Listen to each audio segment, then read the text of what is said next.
কোন সন্তান যদি মা বাপের কবরের কাছে যাইয়া 3 বার সূরা ইখলাস পড়ে, 3 বার, এই 3 বার সূরা ইখলাসের সওয়াবের বরকতে কমপক্ষে 40 দিন মাতা পিতার কবরের আযাব বন্ধ হইয়া থাকে। এটি সুস্পষ্ট মিথ্যাচার। কতদিন? 40 দিন। টাটকা জাল হাদিস তৈরি করেছে, হাদিসের কোনো ভিত্তি নেই। অনেকে বলে যে দুরূদ শরীফ 12 বার পড়তে হবে, সূরা ইখলাস এতবার পড়তে হবে, সূরা ফাতিহা এতবার পড়তে হবে, সূরা আল-হাকুমুত তাকাসুর এতবার পড়তে হবে। কবর জিয়ারতের এই ফরম্যাট নবী করিম সাল্লাল্লাহু আলাইহি সাল্লাম থেকে কোনো হাদিস দ্বারা প্রমাণিত তো যেটা নবী সাল্লাল্লাহু আলাইহি সাল্লাম করেন নাই, এই সূরাগুলো তারা জানতেন, দুরূদ শরীফ তারা জানতেন, সাহাবা ইকরামরা করেন নাই, তাহলে সেক্ষেত্রে এটা আমরা করব কার নির্দেশে ভাই? কবর জিয়ারত করা যদি একটা আমল হয়, একটা ইবাদত হয়, সেই ইবাদত হবে মুহাম্মদ সাল্লাল্লাহু আলাইহি সাল্লাম বাতানো পদ্ধতি অনুযায়ী, না আমাদের মন গড়া। আমাদের মন গড়া হবে?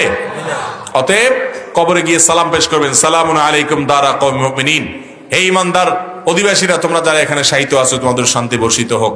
ওয়া ইন্না ইনশাআল্লাহু বিকুম লালাহিকুন, নিশ্চয় আমরা তোমাদের পরে এখানে এসে যুক্ত হব, আমরাও চলে আসবো এখানে এক সময়। আনতুম সালাফুনা ওয়া নাহনু বিল আসার, তোমরা আগে গেলে আমরা তোমাদের পিছনে আসছি। এই দোয়াটা বিভিন্ন ভাবে আসছে, বিভিন্ন হাদিসে, যে কোনো ভাবে হাদিসে যতভাবে আসছে যে কোনোটা পড়লেই হবে। এমনকি আসসালামু আলাইকুম ইয়া আহলাল কুবুর, হে কবরবাসী তোমাদের প্রতি শান্তি বর্ষিত হোক, এটুকু আদায় করলেও সালাম দেওয়া হবে, এটাও বিভিন্ন রিওয়ায়াতে আসছে।